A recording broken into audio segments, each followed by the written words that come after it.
উফ, অনেক ব্যথা করছে। তুমি ঠিক করে চুমুও দিতে পারো না? কি বলছিস এসব? আর ওখান দিয়ে রক্ত বেরোচ্ছে কেন? তুমিই তো কামড় দিলে, আবার তুমি বলতেছো রক্ত বের হচ্ছে কেন? ন্যাকা। কখন দিলাম কামড়? চুমু দিতে গিয়ে কামড় দিছো। এভাবে চুমু দিতে গিয়ে কামড় দিলে না, বউ থাকবে না তোমার। ঘুমিয়ে আছি, হঠাৎ করে অনুভব করলাম কেউ যেন আমার ঠোঁটে চুমু খাচ্ছে, আর আমার চোরগুলো আলতো করে বুলিয়ে দিচ্ছে। আমি অনুভবকে স্বপ্ন মনে করে আমি ওকে আমার ঠোঁটের সাথে চেপে ধরি আর ঠোঁটে একটা কামড় বসিয়ে দেই। কামড় বসানোর পরই উফ শব্দ পেলাম। পেয়ে চোখ খুলতে দেখি আমার মামাতো বোনের ঠোঁট দিয়ে রক্ত বেরোচ্ছে, আর ও আমার দিকে লজ্জা লজ্জা চোখে তাকিয়ে আছে। তখন বুঝতে পারলাম আমার এগুলো স্বপ্ন ছিল না, সবগুলোই সত্যি ছিল। আমি ধমকে শুরু করলাম, তুই এখানে কি করিস? আর ঠোঁট দিয়ে রক্ত বেরোচ্ছে কেন? তার মানে তুমি এতক্ষণ এরকম করলা? ছি ছি ছি, আমি তোমাকে আমি বোনের চোখে দেখি, আর তুমি কেন এসব? তুমি জানো তুমি আর আমি অনেক বছরের ছোট বড়, তোমার আমার বয়সের অনেক পার্থক্য, আর তুমি তো পিচ্ছি একটা মেয়ে, তোমার সাথে তো আমার যায় না, তুমি এখনো ছোট মানুষ। আমি অত কিছু বুঝি না। আমি তোমাকে ভালোবাসি, আর আমি তোমাকেই বিয়ে করবো।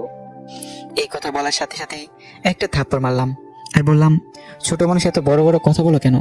কেবল পর 10 শ্রেণীতে আর এখনো প্রেমে পড়েছো? এরপর সে তো রুম থেকে চলে গেল। থাপ্পড়টা জড়িয়ে দিয়েছিলাম, চোখ দিয়ে পানি বের হইতেছে। যদিও মারার পর আফসোস করতেছি, কারণ আমারও কিছু ভালো লাগে সে তোকে, কিন্তু ও আমার অনেক ছোট। ওকে তো এখনো ওকে তো অনেক কোলেও নিয়ে থাকছি। আসুন এখন পরিচয়টা দিই। আমার নাম শুভ, আমি অনার্স 4র্থ বর্ষে পড়ি, আর গল্পের নায়িকা হলো আমার মামাতো বোন, আর বাকিটুকু ওপরে তো পড়েছেন। সে তো চলে যাওয়ার পর আবার ঘুম, বুঝেননি? মামার বাড়িতে আসছি, ঘুম থেকে উঠে কি করব? রাতের সময় মামার বাড়ি আসছি, তাই সেতুর সাথে দেখা হয়নি। আর ওইসব ঘটনা ঘটলো সকালে। আসলে আমার 5টা মামা, আর তারা সবাই এক বাড়িতেই থাকে, জয়েন্ট ফ্যামিলি। পরে 10টার পর ঘুম থেকে উঠলাম, উঠে ফ্রেশ হয়ে বাইরে আসতেই 5টা মামি ডাকা শুরু করলো, শুভ আসো ভাত খেয়ে যাও। আমি বললাম, মামি আপনার কি পাগল হলেন নাকি? সবাই ডাকতেছেন, সব করে খাবো কেন? এদের ভিতরে সেতুর আম্মু যেটা সেটা বেশি ডাকতেছে। আমি মামির উদ্দেশ্য করে বললাম, এত নাম ধরে না ডেকে বললেই হয়, জামাই আসেন ভাত খান। আহারে, আমি জামাই করিয়ে বলতে চাই, কিন্তু আমার মেয়ে তো তোমাকে রিজেক্ট করে দিবে, তখন আবার তুমি কষ্ট পাবে, তাই রেখি না। এই কথা বলার সাথে সাথে সব আমি হাসাহাসি শুরু করলো। পরে নানি ডাক দিল, গেলাম, গিয়ে দেখি নানি করে ভাত নিয়ে রাখছে। নানি খেতে দিল, আমি খেতে বসলাম। খেয়ে উঠে শুয়ে থেকে ফোন চাপতেছি আর সকালের কথা ভাবতেছি। তখন মামি ডাক দিল, আমি গেলাম। মামির কাছে যেতে মামি বলল, কে, সকালে কি হয়েছিল? সে তোর চোখে জল নিয়ে বের হলো, আর রাগ করে নাকি স্কুলে চলে গেল। কিছু না মামি, ঘুমাইছি অনেক দেরি করে, আর ওকে ডাক দিছে, ওর ডাক শুনে আমাকে ধমক দিছে, তাই হয়তো। আমি পাঠিয়েছিলাম ডাকতে ভাত খেতে আসার জন্য। আচ্ছা, যা হইছে, তোকে তোর মামা একটু স্কুলের পাশে গিয়ে ডাক দিতে বলছে, যা। আমি ভাবতে লাগলাম, মামা কেন স্কুলে গিয়ে ডাকতে বললো? কেন? আমার মামা আসলেই হাই স্কুলের মাস্টার। পরে গোসল করে রেডি হয়ে নানির কাছে গেলাম, গিয়ে মিষ্টি সরে সরে বললাম, ও নানি দাও, ও নানি দাও। টাকা নেই আমার কাছে, আমি কি কামাই করি? টাকা কই পাবো? আরে ভাই, ভাবছেন আমি ফকির না? কিন্তু ফ্রিতে টাকা নিয়ে খরচ করলে দরদ থেকে না। পরে অনেক কষ্ট করে টাকা নিলাম, নিয়ে গেলাম মামার স্কুলের দিকে। বেশি দূরে না, কাছে মামার স্কুল। পরে স্কুলের মাঠে গিয়ে মামাকে গিয়ে ফোন দিলাম। ফোন দিয়ে বললাম, মামা আসতে বলেছিলেন, অফিস রুমে আসি, তুমি আসো। পরে গেলাম, গিয়ে সালাম দিলাম। রুমের ভিতরে গেলাম, মামা বলেন, একটা কাজ করে দিবো আমার হয়ে? এরকম ভাবে বলছেন কেন? কাজ দেন একটা, 10টা করে দেবো। তুমি তো জানো আমার মেয়ের রাগ কিরকম। সেদিকে বলছিলাম ওকে আজকে শপিং করিয়ে দেবো, কিন্তু স্কুলের একটা কাজের জন্য নিয়ে যেতে পারবো না। তুমি একটু শপিং করে নিয়ে আসো তো। ঠিক আছে মামা, মনে মনে আমার টাকা 12টা বাঁচবে আজকে। এই নাও টাকা। লাগবে না মামা, আছে আমার কাছে। যেভাবে নিচ্ছি ওইভাবে নাও, কথা বলো কেন? বাইরে মনে হয় সেতু আছে, ডেকে শপিং এর কথা বলো, চলে যাবে। পরে টাকা দেখি 5,000। পরে সেতুকে দেখলাম বান্ধবীদের সাথে গল্প করছে। আমি স্কুলে পড়াশোনা করেছি, তাই সবাই চিনে, কেউ কিছু বলে না। সরাসরি সেতুর কাছে গিয়ে ডাক দিলাম। প্রথম টাকা দেওয়ার পরে শুনলো না। পরে বললাম, মামা টাকা দিয়েছে তোমাকে শপিংয়ে নিয়ে যাওয়ার জন্য, না গেলে থাক, টাকা মেরে দেবো, আর কম দামে ড্রেস এনে বলবো এটা কিনেছে। আমি এসব বলছি, সে তোর বান্ধবীগুলো আমার দিকে হা হয়ে তাকিয়ে আছে। পরে সে তোর বান্ধবীদের দিকে লক্ষ্য করে দেখলো যে সবাই হাঁ করে তাকিয়েছে আমার দিকে। এটা দেখে সে তো রেগে ওর বান্ধবীদেরকে বলল, ওভাবে দেখে কোনো লাভ নেই, ওই চেকটা শুধু আমার। ওর আর আমার বিয়ে ঠিক হয়ে আছে। বিয়ের কথা শুনে ওর এক বান্ধবী বলল, আমি তো ভাইয়ার সাথে কালকেও কথা বলছি, ভাইয়া তো বলল বিয়ের জন্য পাত্রী খোঁজা হচ্ছে। আরে আমি তোমাকে বলছি মানে? আর তোমাকে তো আমি চিনি না। ভাইয়া আমার আইডি নাম হলো মিয়ামি মন্দনা। ও, তুমি সেই মেয়ে? সেতুকে রাগানোর জন্য তোমার সাথে বলার সময় ভেবেছিলাম তুমি হয়তো সুন্দরী না, কিন্তু এখন দেখে মনে হচ্ছে আসমান থেকে নেমে আসা পরি। এটা বলে সেতু দিকে তাকাই দিয়ে দেখি সেতু আমার উপর রাগে কটমট করছে, মনে হচ্ছে আজ তো খেয়ে ফেলবে। ভাইয়া ওইভাবে বলিয়ে না, লজ্জা লাগে। এটা বলার সাথে সাথেই সেতুর যত রাগ আমার উপর উঠছিল সব রাগ উঠেছিল, সব রাগ ওই মেয়েটির উপরেই, যার জন্য। ইতি দাঁড়া, তোর রাত ছুটাচ্ছি আমি।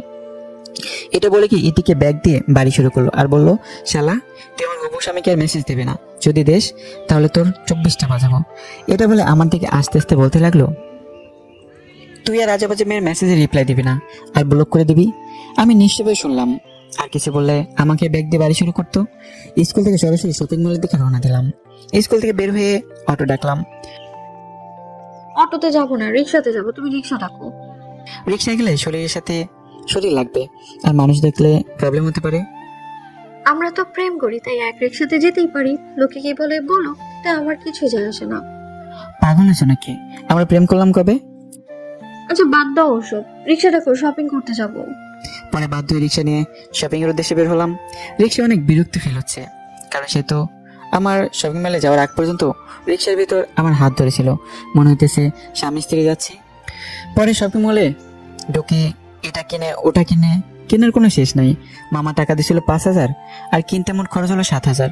2,000 টাকা পকেট থেকে গেল। টাকার জন্য মনটা খারাপ হয়ে গেল। ভাইরে ভাই, মেয়েদের নিয়ে কখনো শপিং এ যাইতে নাই, জীবন তেনা তেনা বানায় ফেলাই দেয়। শপিং করা শেষে বাড়ির দেশে রওনা দিলাম। শপিং করতে করতে 3টা বেজে গিয়েছিল, টাইমের দিকেও খেয়াল ছিল না। ক্ষুধাও লেগেছে, তাই ভাবলাম রেস্টুরেন্টে গিয়ে কিছু খেয়ে নেই। সেতুকে বললাম, সেতু রাজি হয়ে গেল। দুজনে খেতে গেলাম। রেস্টুরেন্টে ঢোকার সাথেই কে যেন মেলি কণ্ঠে শুভ ভাইয়া ডাক দিল। আমি এদিক ওদিক তাকাতে দেখি কেউ নেই। তখন আমার সামনে ডাক আসতেছে, কিন্তু চিনতে পারছি না, মুখটা ভালো করে দেখা যাচ্ছে না। একটু এগিয়ে গিয়ে দেখি আমার প্রাইমারি এবং হাই স্কুলের বান্ধবী জুলেখা। আমি জুলেখাকে দেখি অনেক খুশি হয়ে গেলাম। পরে ভালো মন্দ জিজ্ঞেস করলাম, কৌশল বিনিময় করলাম। পরে আমি জুলেখার পাশেই বসলাম, আর সেতুকে জুলেখার বান্ধবীর পাশে বসতে বললাম, কিন্তু সেতু দাঁড়িয়ে আছে, তাও আবার রাগের দৃষ্টিতে। কি হলো বস? কে রে মেয়েটা? আমার মামা তো আর বলতে পারলাম না। আমি ওর হবু বউ, আর এখন ওর প্রেমিকা। আর আপু, আপনি আপনার বান্ধবীর পাশে বসুন, আমি আর উনি একসাথে বসবো। আপনার সাথে বসলে না আমার ভালো লাগবে না। উঠুন, একটু উঠে এ পাশে আসুন আপনি। অনেক মানুষই কিছু বলতে পারছি না, তাই সেতুর কথা মতোই চলতে লাগলাম। আমি আর সেতু বসলাম এবং জুলেখা আর ওর বান্ধবী বসলো। খাবারের অর্ডার দিল। খাবার আসলে সেতু হাত উঠে মুখ ধুতে গেল। কে রে, কবে থেকে শুরু করলি? আরে ওসব কিছুই না, আমার মামাতো বোন আমাকে অনেক ভালোবাসে, তাই এরকম করে। সামথিং সামথিং মামা। এরই মধ্যে সেতু চলে এসেছে, তাই চুপ হয়ে গেলাম। টেবিলে খাবার দিয়ে গেছে, খাবার খাওয়া শুরু করলাম। খাবার খেতে খেতে জুলেখা সেতুকে জ্বালানোর জন্য বলতে লাগলো, শুভ, তুই তো অনেক শুকিয়ে গেছিস, আয় তোকে খাওয়াই দেই। স্কুলে থাকতে তো অনেক খাওয়াই দিছি, হাই স্কুল পাশ করে চলে গেলি আর খাওয়াই দিতে পারি নাই। কি বলিস এসব? তুই কবে খাওয়াই দিলি? মিথ্যা বলিস কেন? একটা চোখ মেরে জুলেখা বলল, আর গার্লফ্রেন্ড সামনে এত বোকা সাজতে হবে না। সে তো আমার দিকে অগ্নি দৃষ্টিতে তাকিয়ে আছে, মানুষের জন্য কিছু বলতে পারছে না। আই উঠ, আর খেতে হবে না, অনেক খেয়েছিস, চল বাড়ি চল, বাড়ি যাবো। খাওয়া তো হয়নি, এখনই যাবো মানে?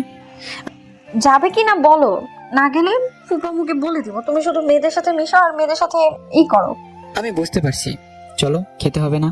ওঠার আগে সেতু জুলেখাকে বললো, টাকাটা দিয়ে দিন। জুলেখা শুধু তাকিয়ে তাকিয়ে দেখছে।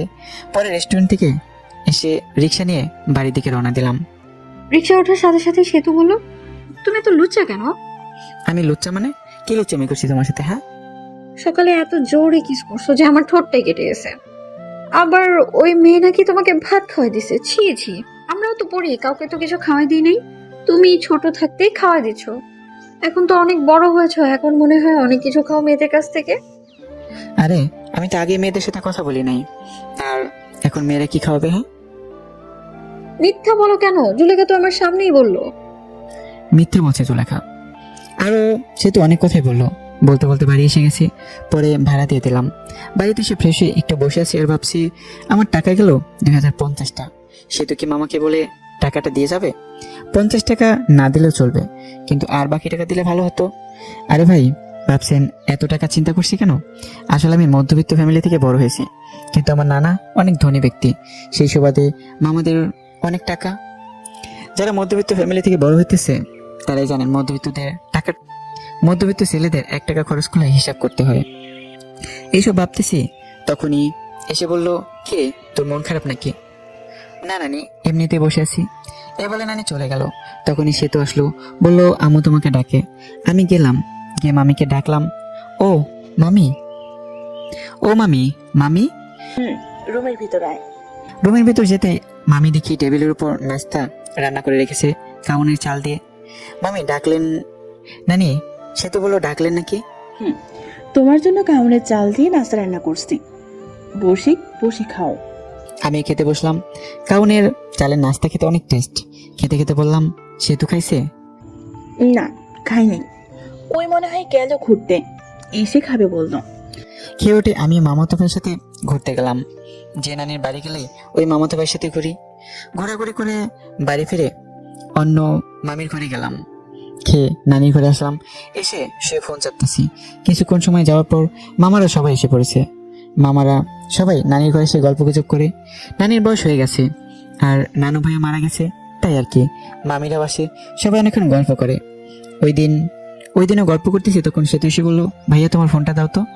মামি সবাই বসে আছি, তাই ফোন দিয়ে দিলাম। কিছু না বলে আমরা গল্প করতেছি।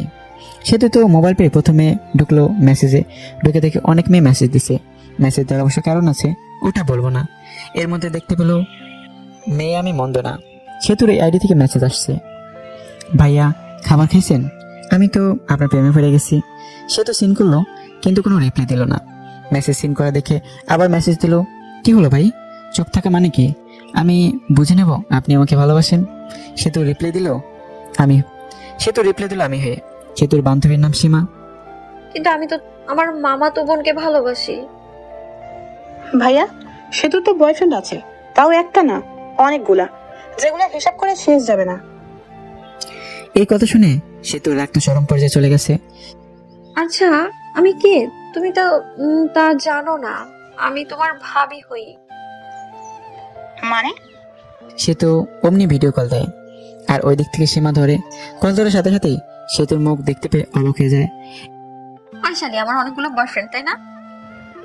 না মানে যে এমনি বলছি। এখন থেকে আর মেসেজ দিবি না। এটা বলে কল কেটে দেয়।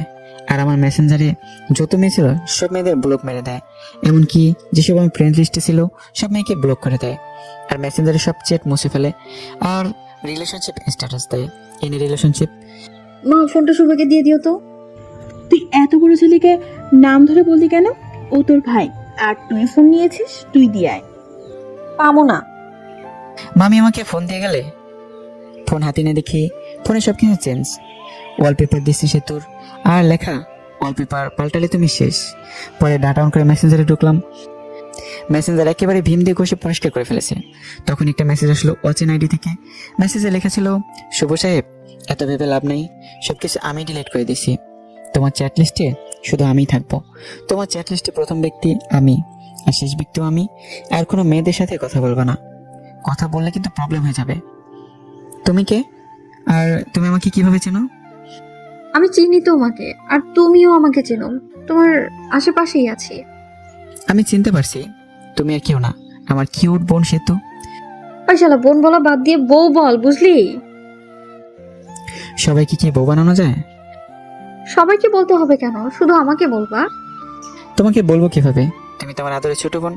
তোকে কয়বার বলবো যে আমাকে আর বোন বলবি না? এরপরে বোন বললে না, তোর 12টা বাজায় দিব। আচ্ছা বাদ দাও, অনেক রাত হয়েছে, ঘুমিয়ে পড়ো। ওকে। আমি ঘুমালাম। সকাল উঠে বাড়িতে চলে আসবো। ঘুমতে ঘুরে দেখি সে তো আমাকে জড়িয়ে ধরে শুয়ে আছে। এই সে তো এইভাবে ধরে এসো কেন? মামি অথবা অন্যকে দেখলে কি ভাববে? সে বলে তো এসে একটু জড়িয়ে ধরলাম, আর এরকম করছো? সে তো ছাড়তেই চাইনি। আমি জোর করে ছাড়িয়ে নিলাম আর বললাম, তুমি এখানে কি করো? হ্যাঁ, আম্মু ডাকতে পাঠালো, তাই তো আসছি। তুমি যাও, আমি আসতেছি। সে তো মুখটা বেঁকে চলে গেল। আর ফ্রেশ হতে চলে গেলাম। ফ্রেশ হয়ে মামির কাছে গেলাম, দেখি মামি অনেক কিছু রান্না করছে। মামি এত কিছু রান্না করছেন, কেউ আসবে নাকি? ফাজলামি করা বন্ধ কর। তুই আসস, আসার পর যখন চলে যাবি তখন তোর জন্য প্রতিবারই রান্না করি। আমি মিষ্টি একটা হাসি দিয়ে খাবার টেবিলে বসলাম। পাশে সেতু ছিল, তাই সেতুর দিকে তাকিয়ে দেখি মুখটা মলিন হয়ে গেছে। মুখ মলিন হয়েছে হয়তো আমার যাওয়ার কথা শুনে। আমি থাকলে হয়তো কিছুদিন মজা করতে পারতো আমার সাথে। রংপুর কবে চলে যাবা? মজা করার জন্য বললাম, বিয়ে না করে যাব না মামি, আব্বু পাত্রী দেখতেছে। ওমা, তাই নাকি? চোখের সামনে পাত্রী থাকতে আবার পাত্রী খোঁজা লাগে? কি রে, সে তো মনে মনে কি বলিস? আসলে বিয়ে করবা? আপনিও না মামি, বিয়ে করলে আপনারা জানবেন তো। খাবার খেয়ে রুমে এসে কাপড়গুলো ব্যাগে তুলছে, তখনই সেতু আসলো আর বলল, তোমার সাথে কিছু কথা আছে। আমি শুনতেছি, বল। আমার হাত ধরে নিয়ে খাটের উপর বসালো, আর সেতু আমার সামনে দাঁড়িয়েছে। কিছু সেকেন্ড দাঁড়িয়ে থাকার পর সরাসরি আমার ঠোঁট দুটো লেফট নিল ঠোঁটের সাথে, কিছুক্ষণ পরে ছেড়ে দিল আর বলল, আমি তোমাকে অনেক ভালোবাসি, তোমাকে ছাড়া আমি বাঁচবো না, আই লাভ ইউ শুভ। আমি স্তব্ধ হয়ে আছি, কি উত্তর দেবো ভাবতে পারছি না। আমি ওর সাথে কি ভালোবাসি, কিন্তু আমাদের বাস্তবতা অনেক কঠিন। আমার মামারা আমাকে অনেক বিশ্বাস করে। উত্তর দাও, কি হলো? সেতু তুমি পাগলামি করছো কেন? তোমার আমাদের সাথে চায় না, আর আমাদের সম্পর্ক কে মেনে নেবে না। মাঝখান থেকে আমাদের যে মধুর একটা সম্পর্ক আছে, এটাও নষ্ট হয়ে যাবে।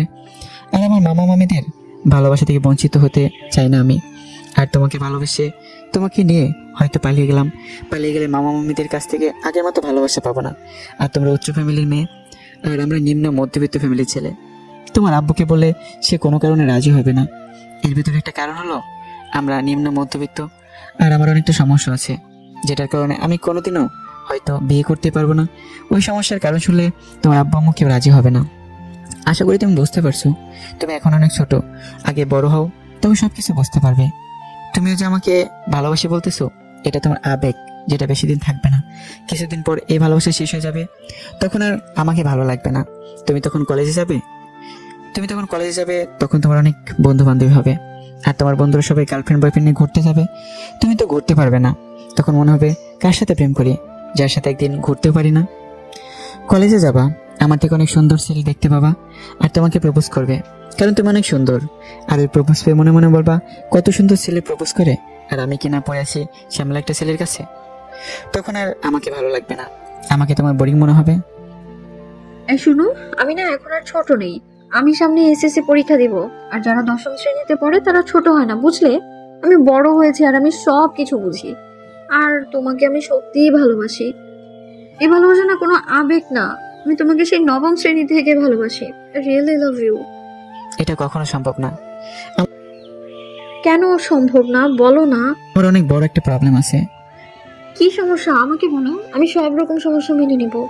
তোমার মতো কত মেয়ে বললো, শুভ তোমার সমস্যা থাকলে আমি তোমাকে ভালোবাসবো, আর ওই শোনার পরে সবাই চলে গেল। আমি যাব না, বলো। আর একটু বড় হও, তখন বলবো ভালো থেকো। আবার মনে হয় কবে আসি না আসি, দেখা হয় না হয়। এ বলে ঘর থেকে বের হয়ে আসি আর চলে যায় নানির কাছে। সব মামা মামির সাথে দেখা করে বিদায় নিয়ে আসলাম। সেতুকে একবার ভালো করে দেখলাম, দেখি সেতুর চোখে জল এসে পড়েছে। পরে আমি বাড়িতে এসে সেতুর সাথে ঘটনাগুলো সব বলি, শুধু কিসের কথা বাদ দিয়ে। আসলে আমি আর আম্মু ক্লোজ ফ্রেন্ডের মতো। আমি ছোট থেকে আম্মুর সাথে শেয়ার করি সবকিছু। পরে কিছুদিন পর রংপুর ভার্সিটিতে চলে যাই। এর মাঝে সেতুর সাথে অনেক কথা, ভালো মন্দ এগুলো জিজ্ঞেস করা হয়েছে। একদিন ভার্সিটি থেকে একটা মেয়ে বন্ধুর সাথে সেলফি তুলি আর ফেসবুকে পোস্ট করি। সেই পোস্ট সেতু দেখে ইনবক্স মাথায় তুলে ফেলে। ওই মেয়েটিকে আমার বান্ধবী। বান্ধবীতে কি হয়েছে? হ্যাঁ, ওরকম ভাবে কাছাকাছি বসে সেলফি তোলা লাগবে নাকি? আমি তোমাকে কোনো মেয়ের সাথে সহ্য করতে পারি না। এরপর যদি আবার কোনো মেয়ের সাথে সেলফি তোলা না, তাহলে আমি কিছু একটা করে ফেলবো আর দোষ দিব তোমার। আচ্ছা ঠিক আছে, বলবো না। আমার অনার্সের পরীক্ষা দেই আর সেতু এসএসসি পরীক্ষা দেয়। সেতুর সাথে আমার অনেক কথা হয়, 1 বছর বলতে পারেন যে পেপের যেরকম কথা হয় আমরা সেরকম ভাবেই কথা বলি। 1 বছর সেতু আমার কাছে অনেকবার শুনতে চাইছে আমার প্রবলেম, কিন্তু আমি বলিনি। এখন আমি চাকরি খুঁজছি আর সেতু ইন্টারে পড়ে। সেদিন সেতু জিজ্ঞেস করে, তোমার সমস্যাটা বলো। আমারও ধৈর্যের বাঁধ ভেঙে যায়। আমি সেতুকে বলি, আমি কোনোদিন বাবা হতে পারবো না, একটা অ্যাক্সিডেন্টে সমস্যা হয়, আর ডাক্তার বলে আমি কোনোদিন বাবা হতে পারবো না। সেতু শুধু মেসেজ সিন করলো আর হার্ট একটা ইমোজি দিল, পরে অফলাইনে চলে যায়। আমি অবশ্য জানি কেন চলে গেল, আমার যে সমস্যা এটা জেনে কোনো মেয়ে বিয়ে করবে না, আর বিয়ে করবে বা কেন, আমি কোনোদিন তাকে মা ডাক শোনাতে পারবো না। এই যে সমস্যার কথা বললাম, এখানে কিছু কারণ আছে, গল্পে তখন জানতে পারবেন। গল্পের ভেতর টুইস্ট আনতে চাইতেছি। সেদিন সমস্যা বলার পর সে তো 3 দিন অনলাইনে আসেনি, আমাকে মিস করতেছে অনেক। সে তো আমাকে অনেক কেয়ার করতো, অনেক শাসন করতো, আর তার মেসেজগুলো সেন্ড করতেছি। 3 দিন পর অনলাইনে আসলো, সেতু নামের পাশে সবুজ বাতিটা জ্বলে উঠলো। আমি একটা মেসেজ দিলাম, কেমন আছো? ভালো। বাড়ির সবাই কেমন আছে? ভালো। ভালো থেকো। হুম। পরের মেসেজ দিলাম না, একটু মনে মনে হাসলাম। হায় রে আবেগ, আগে কত কথা বলতো আর এখন কথাই বলে না। মেসেজ তো দেয় না, আবার বলছে তোমাকে অনেক ভালোবাসে। সে তোর ভালোবাসা ছিল আবেগ, আর এই ভালোবাসার সমস্যার কথা শুনে জানালা দিয়ে পালালো, আর বলতো সমস্যা আছে তাই কি অমনি ভালোবাসবো। আপনারা ভাবছেন হয়তো আমি কষ্ট পাচ্ছি।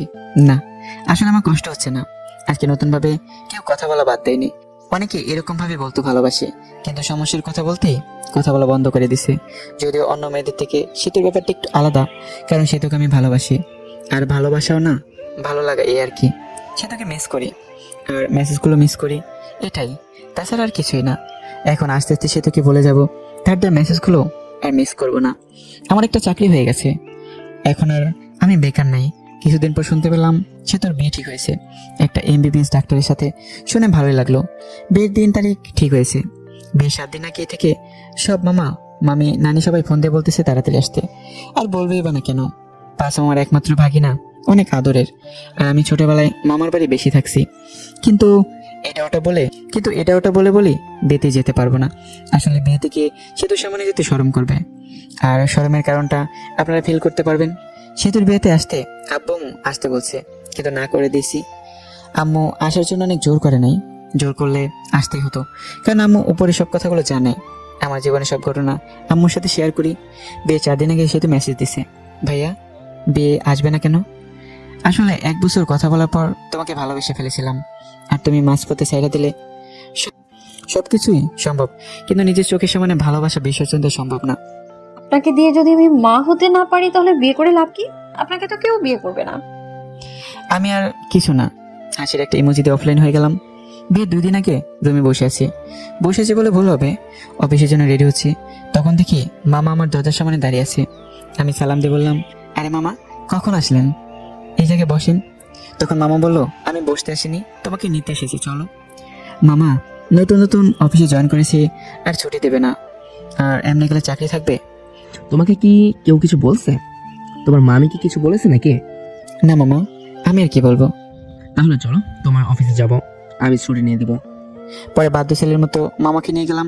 অফিসের সামনে গিয়ে মামা কাকে যেন ফোন করলো। পরে অবশ্য বুঝেছি তার বন্ধুকে ফোন দিছিল। কিরে কি অবস্থা?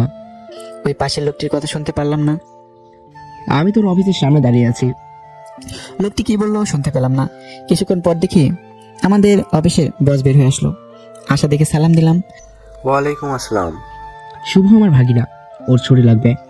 আরে শুভ, তোর ভাগিনা হয় আগে বলবি তো, বললেই আগেই ছুটি দিয়ে দিতাম। শুভ ছুটি চাইছিল কিন্তু দেই নাই, আরো বকা দিছি। এখন তো জানলি ছুটি দিবি নি, না চলে যাব আমি? আরে তুই আইসোস, ছুটি না দিয়ে পারি বল? চল কিছু খাই। চল। পরে একটা রেস্টুরেন্টে গেলাম, গিয়ে খেতে বসলাম। তার শুভ কি কাজ কিছু পারে না পারেই না? পারে, কিন্তু নতুন তো তাই মাঝে মাঝে সমস্যা হয়, কিন্তু পারফরমেন্স ভালো, আগাতে পারবে। হঠাৎ করে আসলি, ফোন দিয়ে আসতি, তোর ভাবি শুনলে খুশি হতো। সময় নাই রে, এখানে 2টা কাজের জন্য এসেছে। এক হলো তোর সাথে দেখা করতে, আর ভাগিনাকে নিতে। মামা একটা কার্ড বের করে দিল আর বলল, বিয়ের দিন চলে যাস, আমার মেয়ের বিয়ে, আর কোনো কিন্তু চলবে না, বলে দিলাম। ঠিক আছে, চলে যাব। তাহলে আজকে উঠে যায়, বাড়িতে অনেক কাজ, বুঝতে তো পারছিস। আচ্ছা যা। পরে আমরা চলে আসলাম, এসে সরাসরি নানির বাড়ি। অনেক মানুষ, সবাই আমাকে দেখে কাছে আসলো, সবার কথা বললো। কিছুক্ষণ পর আমার ছোট কিউট বোনটা আসলো আর বললো, আমার জন্য কি নিয়ে আইসো? কিছুই না। আমার সাথে কথা নাই, যাও। ঠিক আছে। নীলাকে আম্মু চকলেট দেয়। পরে ছোট বোনটা চকলেট নিয়ে দৌড় দিল। আমি আম্মুর সাথে কথা বললাম, বলে ফ্রেশ হয়ে কিছু খেয়ে নিলাম। সেতুর সাথে এখনো দেখা হয়নি, অনেক খুশিতে আছে মনে হয়। বিয়ের সব আয়োজন কমপ্লিট করা হলো। বিয়ের দিন যেটা ভাবি নাই ওই কাজটা হয়েছে। আরে ভাই, যেটা ভাবতেছেন ওটা হয় নাই। আপনারা ভাবছেন সেতুর সাথে বিয়ে হবে, কিন্তু বিয়ে হবে না। আসলে আমি মেয়েদের উপর কোনোদিনও ক্রাশ খাই নাই, বলতে পারেন কাকে প্রথম দেখে ভালোবেসে ফেলিনি। কিন্তু সেতুর বিয়েতে একটা মেয়েকে দেখি, যাকে দেখে পুরাই ফিদা হয়ে যায়, ভালোবেসে ফেলেছি। কিন্তু মেয়েটাকে চিনি না।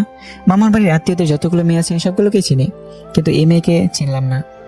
অত ভেবে লাভ নাই শুভ, আগে ভাব মেয়েটাকে কিভাবে পটানো যায়।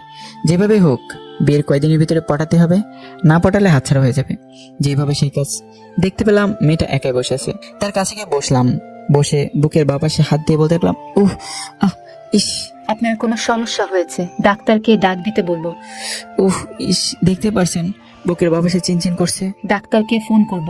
এই ব্যথা ডাক্তার দিয়ে ভালো হবে না। এই ব্যথা ভালো হতে হলে আপনাকে লাগবে গো, আপনাকে। আরে আপনি কি বলেন এসব? আপনি পাগল হয়েছেন নাকি? প্রেমে পড়লে যদি পাগল হতে হয় তাও হবো তোমার জন্য। কি বলেন এসব? এটা বলে মেয়েটি চলে গেল। আমি ওর চলে যাওয়ার দিকে তাকিয়ে রইলাম, ধ্যান ধরে বসে আছি। তখনই মামা বলল, শুভ ওই কাজটা করতো। কাজ করতে চলে গেলাম, কিন্তু মেয়েটার মায়ের চোখগুলো, এলোমেলো চুল, সুন্দর চাহনি, মিষ্টি মিষ্টি আছে, সব মিলে পুরো জোস। ভাবতে লাগলাম নামটা কিভাবে শোনা যায়। বাড়িতে যতগুলো লোক আছে তাদেরকে খাবার দিতে হবে, আর আমার দায়িত্বটা হলো খাবার টেবিল ঘুরে ঘুরে দেখা। টেবিলের উপর সবকিছু রাখা হবে, সব আত্মীয়দের যা কিছু খাবে সব নিয়ে নিয়ে খাবে।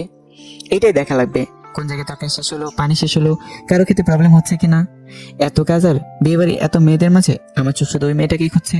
বিয়ে বাড়িতে মেয়ে পটানোর আর কথা বলার একেবারে পারফেক্ট জায়গা। অবশেষে সবাইকে খেতে দেওয়া হলো। অনেকে আসলো, কিন্তু মেয়েটা আসতেছে না। কিছুক্ষণ পর সেতুর বড় বোনের সাথে আসলো ওই মেয়েটি। পরে খাবার পরিবেশন করা হলো। আমি আসতে সেতুর বড় বোনের নাম রিধি। রিধি আপু যে টেবিলে বসেছে ওই টেবিলে গেলাম। রিধি আপুকে বললাম, একা খাচ্ছ? একলা খাবো কেন? এই যে কত মানুষ আমার আশেপাশে। আচ্ছা, আমাকে সাথে নিয়ে খেলেও তো হয়। একটা মাংসের টুকরা খেয়ে দাও। হা কর, খাওয়াই দিতেছি। আপা, এই মেয়েটার নাম কি? কোন মেয়েটা? তো ডান পাশেরটা। ও, ওর নাম আফরিন। এ হলো। আর কিছু শুনতে চাই না, নামটা দিলেই চলবে। আচ্ছা, মেয়েদের নাম শুনে কি করবি? আবার প্রেমে পড়ে গেলি নাকি? আপনি সবকিছু শুনতেছে আর অবাক দৃষ্টিতে আমাদের দিকে দেখছে আর খাচ্ছে। কি যে বলো না তুমি। প্রেমে পড়ে কি করবি? ফুপুকে বল একটা বিয়ে করে ফেল। বয়স তো আর কম হলো না। আর কিছুদিন পরে বুড়ো হয়ে যাবি, বউ পাবি না। আপনার মতো একটা সুন্দর মেয়ে পেলে তো এখনই বিয়ে করে ফেলতাম। আপনি একটু কাশি দিল খ্যাক খ্যাক করে। আর নিধি, কি বলি তুই? আর আমি এটা বলে ওখান থেকে চলে আসলাম। বেশিক্ষণ থাকলে প্রবলেম হয়ে যেত। সবার খাওয়া শেষ হলো, তখন মামা বলল, শুভ তুমি কি কিছু খাইছো? না মামা। তুমি তাহলে নিজের রুমে যাও, খাবার পাঠিয়ে দিতেছি। কিছুক্ষণ পর সে তো শ্বশুরবাড়ি থেকে লোক আসবে, তখন তো আর কিছু খাইতে পারবা না। খাবার খেয়ে ভালো ড্রেস পরে নিজেকে পরিবর্তন করো, গরমে ঘামের কারণে ড্রেসটা নষ্ট হয়ে গেছে। ঠিক আছে মামা। পরে চলে গেলাম নিধির রুমে।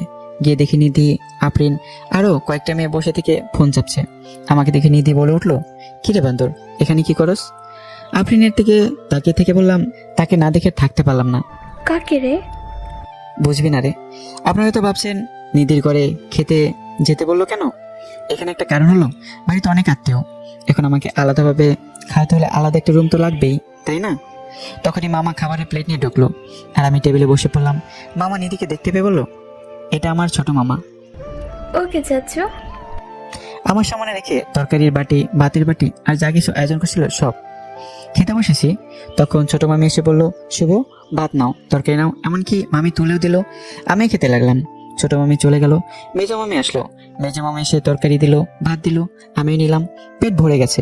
মেজো মামি চলে যাওয়ার পর আসলো সেতুর আম্মু। এসে বললো, তরকারি নাও। আমি বললাম নিব না, তবুও জোর করে দিল। এদিক দিয়ে তো আমার অবস্থা খারাপ। পরে সোজা মামি এসে আরো দিয়ে গেল। আমার পেটে তো ঢুকছেই না। পিছনে তাকিয়ে দেখি নিধি আর ওর সাথে বসে থাকা মেয়েগুলো হাসতেছে। আর কাটাকে নুনে ছিটা দেওয়ার জন্য নিধি এসে বললো, চামচ দিয়ে মাংস প্লেটে দিয়ে বললো, এই নে, খা বেশি করে। আমার অনেক রাগ উঠে গেল, মনটা চাইতেছে ধরে পিটাই। প্লেটে মাংস দিয়ে নিধি পাশে চেয়ারে বসলো, আর ওর সাথে মেয়েগুলোকে ডাক দিল, আয় আমরা সবাই ওর পাশে বসে থাকি, যাতে ও খাওয়া বাদ দিয়ে পালাতে না পারে। বেক্কেল মেয়েগুলো সবাই পাশে এসে বসলো, সাথে আফরিন সহ। আফরিন মনে মনে বলতেছে, আমাকে অনেক জ্বালাইছস, এখন একটু প্রতিশোধ নেই। আফরিনও মাংস তুলে দিল আর বললো, খাও, খাইলে শরীর ভালো থাকবে। আফরিনের এই কথা বলার সাথেই বললাম, ভেবেছিলাম খাবো না, কিন্তু এখন খাবো। হাজার হলো আমার গার্লফ্রেন্ড এত আদর করে দিল, আমি কি না খেয়ে পারি? আফরিন তোর আগে ফায়ার, আর বাকি মেয়েগুলো হাসতেছে। এর মধ্যে নিধির একটা কল আসে, আর একটু দৌড়ে যায় কথা বলার জন্য। তখনই আফরিন আবার মাংস দেয় রাগ করে। আদর করে দিচ্ছি, খা, না খেয়ে উঠতে পারবি না। এবার দেও দেখে রাগ করে উঠে গেলাম। এত খাবার খাওয়া যায় নাকি? রাগ ওঠার কারণে মাংসের ঝোল ফুট দিয়ে ভরিয়ে নিলাম, আর আফরিনের অপ্রস্তুত অবস্থায় সরাসরি লিপকিস করে তোর। পরে আর আফরিনের সামনে যায় না। কিছুক্ষণ পর সেতু শ্বশুরবাড়ির লোক আসবে, কিন্তু সেই জন্য সবকিছু আরো সুন্দর করে সাজানো হলো। কিন্তু সেই সময়ই সেতুর শ্বশুরবাড়ির লোকজন আসার কথা ছিল, ওই সময় পার হয়ে যাচ্ছে, কিন্তু কেউ আসছে না। তখন মামা কল করে ঘটকের কাছে। ঘটক মনে হয় কি বললো তা শুনে মামা চোখে পানি এসে গেছে, এবং মামা মাথা হাত দিয়ে বসে পড়লো। পরে আমি আরো মামার দিকে এগিয়ে গেলাম, গিয়ে জিজ্ঞেস করলাম কি হয়েছে।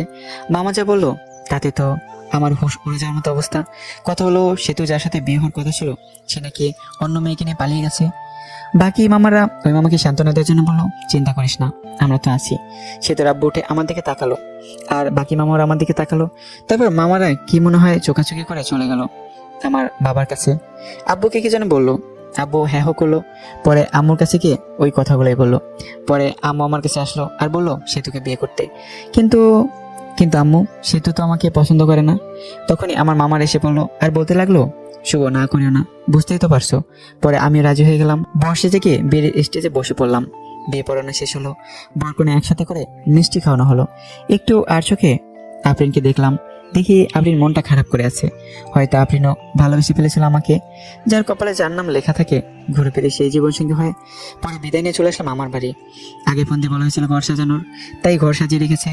এসে বউ আগে ঢোকানো হলো। কিছুক্ষণ পর আমি গেলাম, দেখি সে তো ঘুমটা দিয়ে বসে আছে। আমি কি একটু কাশি দিলাম, সে তো বসে আছে। কোনো সারা শব্দ না পেয়ে আমি গিয়ে সেতুর ঘুমটাতে তুললাম। তখন সেতু বলল, আপনার লজ্জা করে না হাঁটুর বয়সে মামাতো বোনকে বিয়ে করতে? আমি শক খেয়ে গেলাম। যখন প্রেম করতে চেয়েছিলি তখন এই কথাটা কোথায় ছিল? আমি তোমাকে বিয়ে করতে চাইনি, তোমার বাপই বিয়ে করে দিছে। আচ্ছা বলেন তো, আপনাকে বিয়ে করে লাভটা কি? আর আপনার সাথে থাকার কোনো কোল বালিশের সাথে থাকা তো একই কথা। আপনি তো কোনোদিন বাবা হতে পারবেন না। আমি কি ইচ্ছে করে এরকম আক্রান্ত হয়েছি? আল্লাহ এরকম চাইছে, তাই আমি বাবা হতে পারবো না। কত স্বপ্ন ছিল ডক্টর বেটাকে বিয়ে করে 2টা বাচ্চা নিব, কত মজা করব। কিন্তু ডক্টর বেটা অন্য বেটির নিয়ে ভাগ্য গেল। কপাল খারাপ আমার। আমরা একটা বাচ্চা কিনে নিয়ে আসতে পারবো, তাই না? পালক নেওয়া বাচ্চা আর নিজের গর্ভধারণ করা বাচ্চার মধ্যে অনেক পার্থক্য। আর আমি আপনার সাথেই তো থাকবো না, কিছুদিন যাক ডিভোর্স দিয়ে দিব। ডিভোর্সের কথা শুনে মনটা খারাপ হয়ে গেল। বাসরাতে ডিভোর্সের কথা শুনতে হইতেছে। কত স্বপ্ন ছিল এই রাত নিয়ে, কিন্তু সব স্বপ্নগুলো স্বপ্ন রয়ে গেল কপালে। বাসরাতে কথা চিন্তা করতেছি, সেতুর দিকে তাকে দেখি সেতু ঘুমিয়ে গেছে। আমি সেতুর পাশে শুয়ে পড়লাম। সকালে সেতুকে জড়িয়ে ধরে ঘুমিয়ে আছি। আমার ঘুম সেতুর আগেই ভাঙে, কিন্তু উঠি নাই, কারণ সেতুকে জড়িয়ে শুয়ে থাকতে ভালোই লাগতেছে। তখনই সেতুর ঘুম ভেঙে গেল, আর সেতু নিজেকে সারানোর চেষ্টা করছে, কিন্তু পারছে না। কিন্তু পরে সেতু এমন একটা কাজ করলো যে কাজটা আমি ভাবতে পারিনি। সেতু আমার কাছ থেকে সারাতে না পেরে গালের ভেতর চিমটি মারলো, আর আমি ও বলে উঠলাম। গালে হাত দিয়ে দেখি যে জায়গায় চিমটি দিচ্ছে ওই জায়গাতে রক্ত বেরোচ্ছে। এটা দেখে মেজাজটা খারাপ হয়ে গেল। মজা করে না আপনারা আমাকে জড়িয়ে ধরতে? যত সব ফালতু ছেলে, বুকে জড়িয়ে ধরে ঘুমালেই সবকিছু হয় না, সন্তান জন্ম দেওয়ার ক্ষমতাও থাকতে হয়। আমি কি বলবো না বলবো বুঝতে পারছি না, কথা বলার ভাষা হারিয়ে ফেলেছি। একজন একটা সমস্যা থাকতেই পারে, তাই বলে কথায় কথায় এরকম। কিভাবে বলবো? হ্যাঁ, তাড়াতাড়ি আমাকে ডিভোর্স দিবেন। এটা শুনে আরো মেজাজ খারাপ হয়ে গেল। পরে মারলাম একটা থাপ্পড়। এত ডিভোর্স করিস কেন? হ্যাঁ, ডিভোর্স কি খুব ভালো জিনিস নাকি? ডিভোর্স দিলে আমার কিছুই হবে না। আর তোর সাথে ছেলেরা কথা বলবে, কিন্তু কেউ বিয়ে করার জন্য না, শুধু তোর দেহ লোটার জন্য। এগুলো বলে আমি চলে আসলাম বাইরে। বিয়েটা কিরকম হলো আপনারা জানেনই, তাই আমাদের বাড়িতে বেশি আয়োজন হয়নি। আমার ভালো বন্ধু আছে আমার বাড়ির পাশে, ওর নাম রবি। আমি রবিদের বাড়িতে চলে গেলাম। মনটা ভালো ছিল না, তাই game mode do not disturb চালু করে গেম খেলা শুরু করলাম আমি আর রবি। সেতুকে এইসব কথা বলার পর সেতু আরো রাগ করেছে। সেতু ফ্রেশ হয়ে বাইরে এসে সবার সাথে কথা বলতেছে। আব্বু আমাকে খুঁজতেছে, কারণ সকালে একেবারে আমাকে দেখেনি। 12টার সময় গেম খেলা থেকে বের হয়ে দেখি 50টার মতো মিসড কল উঠে আছে। দেখি আম্মুর নাম্বার থেকে কল এসেছে, আব্বুও দিছে। অনেকটা অপরিচিত নাম্বার। আমি রবিদের বাড়ি থেকে বের হয়ে বাড়ির দিকে হাঁটা ধরলাম, আর অপরিচিত নাম্বারটাতে কল ব্যাক করলাম। কল রিসিভ করি, কিন্তু কথা বলে না। কে আপনি? হ্যালো হ্যালো, কিন্তু কথা বলে না। কিছুক্ষণ পরে কথা বললো। আমি বলার পর চিনতে পারলাম সে তো কল দিছে। তারপর কলটা কেটে দিছি, দেখি বাড়ির কাছাকাছি এসে পড়ছি। বাড়িতে ঢোকার পরপরই আব্বু আম্মু জিজ্ঞেস করলো, কই গেছিলাম? রবিদের বাড়িতে গেছিলাম। এই কথা বলার সাথে সাথেই শুরু হলো বকাবকি। আমি চুপচাপ সবকিছু শুনে ঘরে গেলাম, গিয়ে ফোনটা চার্জে দিলাম। ঘরে সে তো বসে আমাকে দেখে জিজ্ঞেস করলো, কই গেছিলেন এত সকালবেলা? কই গেছিলাম তুমি শুনে কি করবা? ফোনটা চার্জ দিয়ে বাইরে এসে পড়লাম। আমাদের বাড়িতে হালকা কিছু আয়োজন করা হয়েছে। সেতুদের বাড়ি থেকে 2-3 জন লোক আসবে আমাদের নিতে। আমি ফ্রেশ হয়ে ঘরে গিয়ে শুয়ে আছি, আর সে তো বসে থেকে ফোন চাপতেছে। ফোন চার্জে, তাই টিপতে পারছি। সেতুর দিকে তাকিয়ে আছি। ওইরকম তাকিয়ে থাকেন কেন? দেখি আমার বন্ধু গার্লফ্রেন্ড এবং আমার ন্যাংটাকালের বান্ধবী ফোন দিছে, নামটা মিথিলা। ফোন চার্জে ছিল, তাই রিসিভ করে স্পিকার বাড়িয়ে দিয়ে বললাম, কি রে শয়তান, বিয়ে করলি আর একটু বললিও না? তাতে আবার বলতি বিয়ে করার সময় তোদের ছাড়া বিয়েই করবো না। হঠাৎ করে সবকিছু হয়ে গেছে, রবিকে বলার টাইম পাই নাই। রবি বলল তোর বউ দেখতে একদম বাজে। আমাকে দেখে রবির হিংসা হয়েছে, ওটা সুন্দর না তাই। আরো কি শুনলাম? কি শুনলি? শুনলাম রাতে বলে বিলাই মারতে পারিস নাই। বেটি এসব কি বলস? এমনি বললাম রে। পরে কথা কই রে, ফোনে চার্জ নাই। আগে তো অনেক কথা বলতি, এখন বউ হয়েছে না, কথা বলবি কেন? বাবু রাগ করো না, রবি চিপাই নিয়ে চকলেট দিবনি। বান্দর চিপাই নিয়ে চকলেট দিবে মানে? রবিকে বল, রবি বলবনি কিভাবে চিপাই নিয়ে চকলেট দিতে হয়। এই কথা বলে ফোনটা কেটে দিলাম। আমি কেটে না দিলে কথা বলতেই থাকতো। ফোনটা রেখে সোজা হয়ে পিছনে তাকাতেই পারিনি, দেখি সেতু দাঁড়িয়ে আছে। মেয়েটা কে ছিল আর আমাকে খারাপ দেখা যায় এটা বললো কেন? মেয়েটা কে আছে তোমাকে বলবো কেন? আর যাকে দেখতে যেরকম লোকে, তো তাকে সেরকমই বলবে। তুমি ওকে বাবু বললো কেন? ভালো লাগছে তাই বলছি। আর আপনি থেকে তুমি বলছো কেন? আমি তোমার বড়, সম্মান দিয়ে কথা বলবো। ঘরে বউ রেখে অন্য মেয়ের সাথে কথা বলতে লজ্জা করে না? লজ্জা করবে কেন? তোমাকে তো ডিভোর্স দিয়ে দেবো। এটা শুনে রাগ করে সেতু চলে গেল। আমি শুয়ে রইলাম। কিছুক্ষণ পর সেতুর বাড়ি থেকে লোকজন আসলো। খাওয়া দাওয়া করে শ্বশুর বাড়ির দিকে রওনা দিলাম। শ্বশুর বাড়ি যাওয়ার পর সেতুকে জ্বালানোর জন্য মেয়েদের বলতে কাছের মানুষকে জ্বালানোর সহজ উপায় হলো কাছের মানুষের সামনে অন্য মেয়েদের সাথে কথা বলা। শ্বশুর বাড়িতে যাওয়ার পর সেতুতে সব আত্মীয়রা ছিল। গিয়ে দেখে আফরিনও আছে। মেয়েটার মনটা অনেক খারাপ, কপালে যা থাকে তাই তো হয়। আমাদেরকে থাকার রুম দেওয়া হয়েছে, ওই রুমে আগে থেকেই সেতু ছিল। পরে গেলাম, গিয়ে দেখি সেতুর সব বোনগুলো একসাথে বসে আছে। আমি তাদের সাথে যোগ দিলাম। ওদের মধ্যে থেকে একটা মেয়ে বলে উঠলো, দুলাভাই কত হ্যান্ডসাম। ও মা তাই নাকি? তুমি তো অনেক কিউট, সেতুর সাথে বিয়ে না হলে তোমাকে বিয়ে করতাম। সবাই এসে দিল। তখন আরেকটা মেয়ে বললো, দুলাভাই সেতুকে হানিমুনে কই নিয়ে যাবেন? সেতুকে নিয়ে হানিমুনে যে কি হবে? হানিমুনে তো শালিদের নিয়ে যেতে হয়, তাহলে মজা বেশি হয়। আমি তো ভাবছি সেতুকে রেখে তোমাদের সবাইকে নিয়ে হানিমুনে যাবো। আহারে, সেতুকে রাইখে গেলে সে তো কষ্ট পাইব। সেতু আনরোমান্টিক একটা মেয়ে, সেতুকে নিয়ে হানিমুনে গেলে টাকাটাই নষ্ট, তাই না? তোমরা অনেক রোমান্টিক মনে হইতেছে। সেতুর দিকে তাকে দেখি সেতু সাপের মতো ফোঁস করতেছে। যা তোরা সবাই যা, ঘর থেকে বের হও, আমি ঘুমাবো, অনেক ঘুম পাচ্ছে। চলে যাচ্ছি, তোর স্বামীর ভাগ আমি নিব না। এই বলে সবাই চলে গেল। সেতু দরজা আটকে দিল আর আমার কাছে এসে বলতে লাগলো, ছি ছি, অন্য মেয়েকে হানিমুনে নিয়ে যেতে চাই, শরম করে না? বুঝলাম না, আমি তোদের সাথে মজা করে বলছি। পরে সেতু শুয়ে পড়লো, আমি শুয়ে থেকে গেম খেলতেছি ফুল সাউন্ড দিয়ে, যেন সেতু ঘুমোতে না পারে। বাইরে গিয়ে গেম খেলো না, আমার ঘুমের সমস্যা হচ্ছে। সমস্যা হলে অন্য ঘরে গিয়ে ঘুমাও। সেতু পরে ফোনটা নিয়ে রেখে দিল। আমি বাচ্চাদের মতো শুয়ে রইলাম। এভাবে ঝগড়া, সেতুর অপমান। আমি কোনোদিনও বাবা হতে পারবো না। সে ডিভোর্স চায় প্রতিদিন, আমি কিছুই বলি না। 7 দিন শুনলাম এসব। এখন রংপুর চলে যাচ্ছি, অফিসে সেতুকে রেখেই যাচ্ছি। পরে সবকিছু ঠিক করে সেতুকে নিয়ে যাব। সবার কাছ থেকে বিদায় নিয়ে এলাম। এখন সেতুর কাছে গেলাম, ভালোভাবে থেকো আর দোয়া করো আমার জন্য। দোয়া করে কি হবে? তুমি মরলেই আমি খুশি হব। তুমি এটা বলতে পারলে? যেটা সত্যি সেটাই বললাম। আমি কিছু না বলে চলে আসলাম। হাসি মুখে বের হয়ে আম্মুর কাছ থেকে বিদায় নিলাম। কিন্তু ওই সময় আমার খুব কষ্ট হচ্ছিল।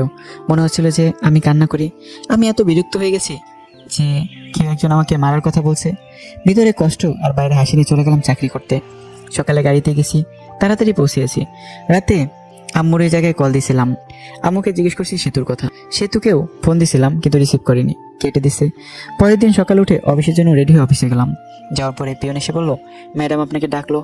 আমি ভাবতে লাগলাম আগে তো স্যার ছিল, এখন ম্যাডাম কই থেকে আসলো। বাবা বাবি বাদ দিয়ে গেলাম ম্যাডামের রুমের সামনে। গিয়েই, ম্যাডাম আসতে পারি? আসেন। আমি ভিতরে গিয়ে ম্যাডামকে দেখে তো অবাক, কারণ ম্যাডাম আর কেউই নয়, বিয়েবাড়ি সে আফরিনকে দেখে ভয় পেয়ে গেলাম। বিয়েবাড়িতে যা কিছু করছি চাকরি থেকে বের করে দেয় নাকি আবার।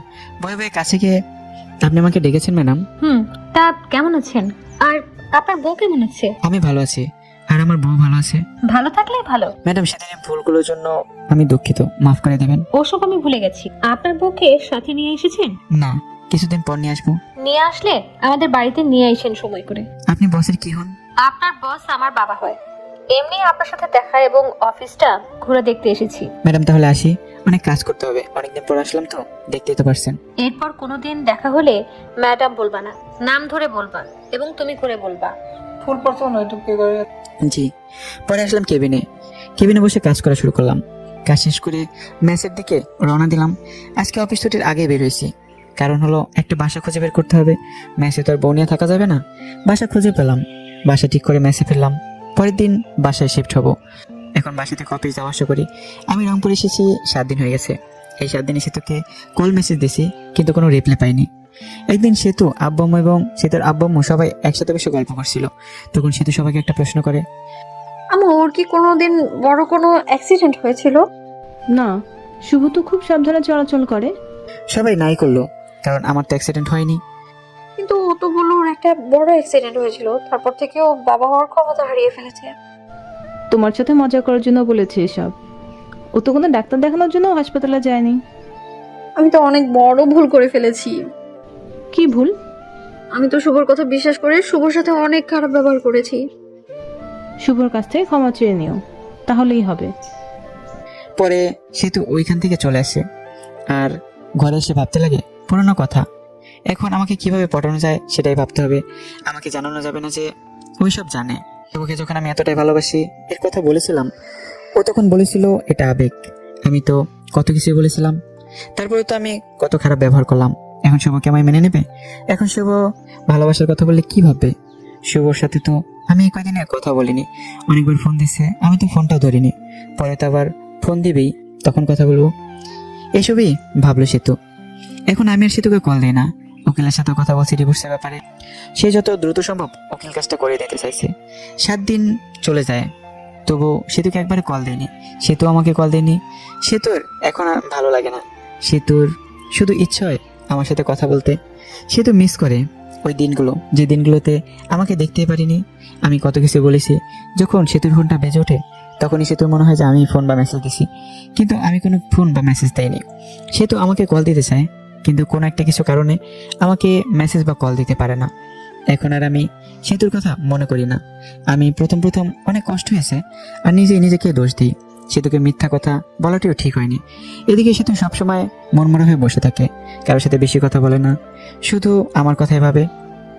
আমার সাথে কথা বলতে মন চায়, কিন্তু পারে না, ধৈর্য ধরে থাকে। আমি তাকে অবশ্যই মেনে নেব, কিন্তু আমার নাম্বার থেকে কল আসে না। 1 মাস হয়ে গেছে, কিন্তু আমি সেতুর সাথে কোনো কথা বলিনি। সেতুর থাকতে না পারে আমাকে কল দেয় রাতে, তাও আবার 12টার সময়, যে সময় আমি ঘুমে মগ্ন হয়ে আছি। প্রথমবার ফোন ঢোকার পর ফোন রিসিভ করিনি, কারণ আমি ঘুমেছিলাম। পরের বার কল দিতেই আমার চোখে ঘুম চোখে দেখে একটা কল এসেছে। পরে নাম্বার না দেখে কলটা রিসিভ করে বললাম, হ্যালো, কে? আমিটা কে? আমাকে চিনতে পারোনি? আমি সেতু। আরে বোন, কোন সেতু? আর এত রাতে ঘুমে ডিস্টার্বের জন্য কল করছো কেন? আমি তোমার বউ সেতু।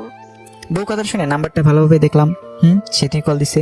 পরে ভাবতে লাগলাম আব্বুমুর কোনো কিছু হলো নাকি, এত রাতে ফোন দিছে সেতু। আব্বুমুর কিছু হয়েছে নাকি ফোন দিছে? আব্বু আম্মুর কিছুই হয়নি, কথা বলার জন্য ফোন দিয়েছি। ফাজলাম রাখো, বিয়ে ফেললাকে ভাইকে গেছে নাকি আবার এখন প্রবলেম হয়েছে দেখে ফোন দিছে। আচ্ছা, কোনো কিছু ভেবো না, সরাসরি আমার এখানে চলে আসো, আমি সবাইকে ম্যানেজ করে নেব। ঘরে স্বামী থাকতে পালিয়ে যাব, তাও অন্য কোনো পুরুষের সাথে? কেন? স্বামী তো শুধু কাগজে কলমে। আচ্ছা বাদ, কালকে অফিসে যেতে হবে, বাই। আর এত রাতে কল দিবা না, যত সব ফালতু। এইটা বলে ফোন কেটে দেই, আর ফোন বন্ধ করে রেখে ঘুমিয়ে পড়ি। এদিকে সেতুর মনটা আরো খারাপ হয়ে যায়। আমি কি এতটা খারাপ ব্যবহার করেছি যে শুভ ভেবে নিছে আমার বয়ফ্রেন্ড আছে? ছি, নিজেকে নিজের উপর ঘৃণা হচ্ছে। আর ভাবে শুভ আগে মেসেজ দিত, কেমন আছে কি করো, কথা বলার জন্য আমাকে ফোন দিত, আর এখন কথাই বলে না, ঘরে ফিরে আমাকে অপমান করলো। সারা রাত না ঘুমিয়েই পার করে, আর ডিসিশন নেয় যে শুভ তো এখানে চলে আসবে, কারণ শুভ বলেছিল বাসা ভাড়া নিছে, আর যেতে বলেছিল আমাকে। সকাল উঠে আব্বুর কাছে গিয়ে বলে, আব্বু আমাকে শুভর বাসায় রেখে আসেন, আর আমি যাব, এটাকে বলবেন না। আব্বু মেনে নেয়, আর বিকেলে গাড়িতে তারা রওনা দেয়। আমার এখানে এসে আব্বু দরজায় কলিং বেলে চাপ দেয়। আমি তখন ভাবতে থাকি এই সময় আবার কে আসলো। অলসতা নিয়ে দরজা খুলতেই যাই, দরজা খুলে তো অবাক। আমি তখন আব্বুকে বলি, তোমরা আসবা বলবা না? আমি স্ট্যান্ডে আনতে যেতাম। সেতু বললো তোকে সারপ্রাইজ দিবে, তাই না জানিয়ে চলে আসলাম। আচ্ছা বসো, তোমাদের খাবারের ব্যবস্থা করি। আমি সেতুর সাথে কোনো কথাই বলি না। একবার তাকে দেখেছি, সেতু অনেক শুকনো হয়ে গেছে, মনে হলো অনেকদিন ধরে খাবার ঠিক মতো খায় না আর ঘুমায় না। আমি সেতুকে দেখেও না দেখে ভান করলাম। সেতু আমার দিকে অসহায়ের মতো তাকিয়ে আছে। সেতুর দিকে লক্ষ্য না করে আমি খাবার কিনতে গেলাম। অবশ্য নিজেই রান্না করে খাই, আজকে শরীরটা ভালো ছিল না তাই রান্না করিনি। হোটেল থেকে খাবার এনে আমি আব্বু সেতুকে নিয়ে খেতে বসেছি। তুমি কি প্রতিদিন বাজারের কেনা খাবার খাও নাকি? না আব্বু, রান্না করেই খাই। আজকে ভালো লাগছিল না তাই রান্না করিনি। তোমরা আসবে জানলে রান্না করতাম। আরে ভাই, আমি সব কিছুই রান্না করতে পারি। এসব কিছু রান্না আমার মা আমাকে শিখেছে। খাবার খেয়ে আব্বুকে রুম দেখিয়ে দিলাম আর আমি আমার রুমে আসলাম। সে তো আগে থেকে আমার রুমে গিয়ে বসে আছে। আমার রুমটা অনেক সুন্দর করে সাজিয়ে রেখেছে। রুমটা এমনভাবে সাজিয়েছে যেটা লিখে প্রকাশ করতে পারছি না। ঘরে গিয়ে দেখি সে তো বিছানায় শুয়ে কার সাথে যেন কথা বলছে। কথা বলা থেকে জিজ্ঞেস করলাম, বেবের সাথে কথা বলছে নাকি? তখন সে তো ফোনটা রেখে, আচ্ছা তোমার সমস্যাটা কি বলো তো? সেই দিনও বিএফ এর কথা জিজ্ঞেস করলে, আবার আজকেও বলতেছো বিএফ এর কথা। আমি অতটাও খারাপ না যে ঘরের স্বামী রেখে অন্য কারোর সাথে প্রেম করবো। এরপর না এমন কথা বলবে না আর কখনো, ঠিক আছে? স্বামী তো শুধু কাগজে কলমে, কিছুদিন পর তো ডিভোর্স হয়ে যাবে। ডিভোর্সের পর পটাতে হবে, তাতে তো সময় লাগবে। ডিভোর্সের পর যেন তাড়াতাড়ি বিয়ে করতে পারো, সেই জন্য হয়তো আগেই পটিয়ে রাখছো। আর হ্যাঁ, তোমার জন্য একটা খুশির খবর আছে। আমি উকিলের সাথে কথা বলেছি, কিছুদিন পরে ডিভোর্স পেপার দিয়ে দেবে। তখন আর আমার মুখ দেখতে হবে না। ডিভোর্সের কথা শুনে সেতুর মুখটা শুকিয়ে গেছে আর সেতুর চোখে জল এসে পড়েছে। ওদিকে লক্ষ্য না রেখে বললাম, শুয়ে পড়ো, রাত অনেক হয়েছে। সেতু চুপচাপ অন্যদিকে শুয়ে পড়লো। আমি কোলবালিশটা জড়িয়ে ধরে ঘুমিয়ে পড়লাম। সকালে ঘুম থেকে উঠে দেখি সে তো আমাকে জড়িয়ে ধরে ঘুমিয়ে আছে। জড়িয়ে ধরে আসে দেখে সেতুকে ধমক দিয়ে বললাম, আমাকে জড়িয়ে ধরে আছো কেন? আমাকে জড়িয়ে ধরতে পারো নাই কারণ আমার সন্তান জন্ম দেওয়ার ক্ষমতা নেই। এটা বলে ওয়াশরুমে চলে গেলাম। পরে সেতু রান্না করলো, আমি বসে থেকে ফোন চাপলাম। খাবার খেয়ে আমি অফিসের জন্য বের হলাম আর আব্বু বললো চলে যাবে, তাই তাকে গাড়িতে উঠিয়ে দিতে বাস স্ট্যান্ডে গেলাম। আব্বুকে গাড়িতে তুলে দিয়ে আমি অফিসে চলে গেলাম। অফিসে যেতে দেরি হয়েছে। অফিসে গিয়ে ডেস্কে গিয়ে বসতে বসতে পিয়ন এসে বলে গেল ম্যাডাম যেতে বলেছে। ম্যাডাম কয়েকদিন পর আসলো। পরে গেলাম, গিয়ে নাম ধরে ডাক দিলাম, আপনি কেমন আছো? ভালো, তুমি কেমন আছো? আর অফিসে আসতে দেরি করলা যে? আব্বু সেতুকে রাখতে এসেছিল, আমি আব্বুকে গাড়িতে তুলে দিয়ে আসলাম, সেই জন্যই দেরি হলো। ও, তোমার বউ এসেছে? কালকে আমার জন্মদিন, সেই জন্য আসছিলাম তোমাকে দাওয়াত দিতে। তো সেতুকে নিয়ে চলে যাবা। আমাদের বাড়িতে না গেলে কিন্তু আমি কেক কাটবো না, বলে দিলাম। আরে তোমার জন্মদিনে আমি না যাই, আমি তো আগেই যাব। হাসিটা অনেক সুন্দর। ঘরে বউ রেখে আরেকজনকে ইমপ্রেস করার চেষ্টা নাকি শুভ সাহেব? না, যেটা সত্যি ওটাই বললাম। আমি তাহলে যাই, কাজ আছে। ঠিক আছে, যাও। পরে এসে কাজ করতে লাগলাম। কাজ করা শেষ করে দুপুর টাইম হয়ে গেছে। তখন ফোনটা বেজে উঠলো। ফোনটা হাতে নিয়ে দেখি সেতু কল দিছে। রিসিভ করে ইচ্ছে না থাকা সত্ত্বেও কলটা রিসিভ করলাম। হ্যালো, কে? আমি। ফোন দিছো কেন? দুপুর খাবার খাইছো? খাইলি কে, না খাইলি কে? আমার অনেক কিছু। তোমার সাথে কথা বলার সময় নাই। এই বলে ফোনটা কেটে দিলাম। আপনারা ভাবছেন সেতুর সাথে এরকম ভাবে কথা বলছি কেন? সেতু যেদিন আমাকে মরে যাওয়ার কথা বলেছিল, সেদিন থেকে সেতু আমার মন থেকে উঠে গেছে। মন থেকে এবার উঠে গেলে ওই মনে ওই মানুষটিকে বসানো যায় না। দুপুরে খাবার খেয়ে আবার কাজ করা শুরু করলাম। কাজ শেষ করে বাড়িতে গেলাম। যাওয়ার পর সেতুকে বললাম, আমি কিছু কেনাকাটা করতে যাব, তোমার কি কিছু লাগবে? আমি একটা নতুন ড্রেস কিনবো। আমি ফ্রেশ হয়ে আসতে আসতে তুমি রেডি হয়ে নাও। আমি ফ্রেশ হয়ে এসে দেখি সেতু সুন্দর করে সেজে বসে আছে। সেতুকে ঠিক হলুদ পরির মতো লাগছে। সেতুর দিকে হা হয়ে তাকিয়ে আছি। সেতু বললো, ওরকম করে তাকিয়ে থাকলে আমি ক্ষয়ে যাব। পরে আমার হুঁশ ফিরলো। আমি রেডি হয়ে বাইরে এসে রিক্সার জন্য দাঁড়িয়ে আছি। তখন একটা রিক্সা থেকে ভার্সিটির ভালো একটা বান্ধবী নেমে এসে জড়িয়ে ধরে বললো, দোস্ত কি খবর, কেমন আছিস? তোর তো খোঁজই পাওয়া যায় না। এরকম ভাবে কেউ জড়িয়ে ধরে নাকি? মানুষ দেখলে কি ভাববে? সেতুর দিকে তাকিয়ে দেখি সেতু পরে আগুনের মতো গরম হয়ে আছে। এর মধ্যে সেতু বলে উঠলো, তুমি এভাবে জড়িয়ে ধরে আছেন কেন? শুভ কি রে এই মেয়ে? হ্যালো। আমি বললাম ওর বিয়ে করাবো। তুই বিয়ে করলি কবে? আমাকে একটু জানাইলিও না। আপনারা জানেন কি হবে? ওর থেকে 2 ফিট দূরে গিয়ে দাঁড়ান। শুভ ভাবি এরকম করে কথা বলছে কেন? ওর একটু রাগ বেশি তো, পরে তোর সাথে কথা বলি রে। বান্ধবী চলে গেল। ওই মেয়েটা আপনাকে জড়িয়ে ধরলো কেন? ছি ছি ছি, আপনার লজ্জা করে না ঘরে বউ রেখে অন্য একটা মেয়ের সাথে এসব করতে? না জানি কত মেয়ের সাথে এরকম করেন আপনি। আমাকে দেখে কি লুচ্চা মনে হয়? হ্যাঁ, এর কোনো মেয়ের সাথে কি করি না করি সেটা আমার একান্তই ব্যাপার। এখন আর তোমার একান্ত ব্যাপার নেই, কারণ তোমার বউ আছে আর বউটা হলাম আমি। তুমি তোমাকে স্বামী হিসেবে মানোই না। কিছুক্ষণ চুপ থাকলো সেতু। আচ্ছা, আমাকে মাফ করে দাও। আগের ব্যবহারের জন্য আমি অনেক সরি। আমাদের বাচ্চা না হলে আমরা বাচ্চা একটা কিনে আনবো। আমি ভাবতে লাগলাম সেটা এসব বলতেছে কেন। আমি তো আগে তো খারাপ ব্যবহার করতো না। ও জেনে ফেলেছে যে আমি ওর সাথে মিথ্যা বলেছি। কি ভাবো? মার্কেটে চলে আসছি, চলো শপিং করি। পরে কিছু কেনাকাটা করলাম, আর আপনার জন্য একটা গিফট কিনলাম। সেতুর জামা কাপড় কিনলো। কিনে বাসায় এসে আমাদের রাখা জিনিসগুলো রেখে সরাসরি চলে গেলাম আফরিনদের বাড়ি। গিয়ে দেখি অনেক সুন্দর করে সাজানো। যদিও জন্মদিন পালন করা আমি পছন্দ করি না। আমরা বাড়ির ভিতরে ঢুকতে আঙ্কেল আন্টি আফরিন আমাদেরকে দেখে খুশি হয়ে গেছে। সেতুকে দেখেও আরো বেশি খুশি হয়েছে। সেতু আফরিনের সাথে চলে গেল, আর আমি একা একা বসে আছি, কারণ আমার পরিচিত কেউ নাই। বসে বসে গল্প লিখতেছিলাম।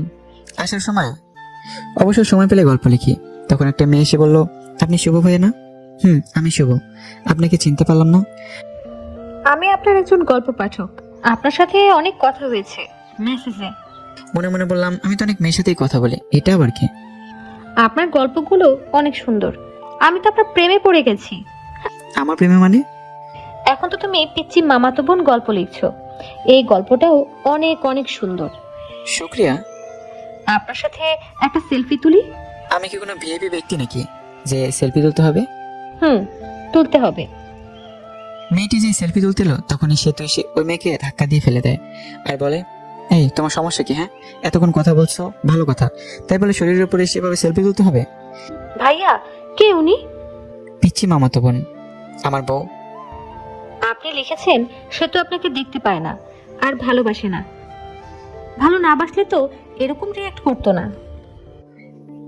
এখন হয়তো ভালোবাসে। মেয়েটি চলে গেল। আমি চলে গেছি আর অন্য মেয়ের সাথে টাঙ্কি মারা শুরু করছো না? এখন থেকে আমার সাথেই বসে থাকবা। রাত 11টার সময় আমি, সেতু, আফরিন আর আফরিনের কিছু বান্ধবী বসে মজা করছি। হ্যালো ফ্রেন্ডস, তোমাদের একটা কথা বলবো। তোমাদেরকে বলেছিলাম আমি কারো প্রেমে পড়েছি, কিন্তু নামটা বলি নাই। আজকে নামটা আমি বলবো। তাকে আমি প্রথম দেখেই ভালোবেসে ফেলেছিলাম। শুভ সেতু। আমার এখানে আসো তো একটু। আমি আর সেতু গেলাম। তখন শুভ, এই যে একে দেখছো, একে দেখেই ভালোবেসে ফেলেছিলাম, কিন্তু ভালোবাসাটা মনে রয়ে গেছে। কারণ এই যে মেয়েটা সেতু, সেতু হলো শুভর বউ। এটা বলেই আফরিন ঢুলতে ঢুলতে চলে গেল। অনেক ড্রিঙ্ক করেছে হয়তো। ওর কথাগুলো নিজের ওপর নিজের অনেক রাগ উঠে গেল। শালার কেন যেসব করতে গেলাম। পরে আমরা চলে আসি আর ভাবতে লাগি, সেটা কি সত্যি আমাকে ভালোবাসে? যদি ভালো নাই বাসতো তাহলে তো মেয়েদের সাথে কথা বলার সময় জেলাস ফিল হতো না। ভাবতে ভাবতে বাসায় চলে আসি। পরের দিন অফিস বন্ধ ছিল। আমার মাথায় একটা কথা ঘুরপাক খাচ্ছে, সেতু কি সত্যি আমাকে ভালোবাসে? পরের দিন অফিস বন্ধ থাকায় সেতু বলে, চলো একটু ঘুরে আসি। তুমি তো আমাকে নিয়ে একটু ঘুরতেও যাও না? আমি রাজি হয়ে যাই, ঘুরতে যাই। সেতুর সাথে ঘুরতে ভালোই লাগছিল। সেতুকে ফুচকা খাওয়াই দিছি। আরো অনেক অনেক রোমান্টিকভাবে দিনটা পার করলাম। 2 দিন কেটে দিয়েছি, কিন্তু সেতুর সাথে খারাপ ব্যবহার করিনি, বরং রোমান্টিকভাবেই দিনগুলো পার করেছি। হঠাৎ করে একদিন অফিস থেকে তাড়াতাড়ি চলে আসি, কারণ বাড়িতে এসে ফ্রেশ হয়ে আবার কোম্পানি কাজের জন্য বাইরে যাব। দরজা এসে ধাক্কা দিতে দরজা খুলে গেল।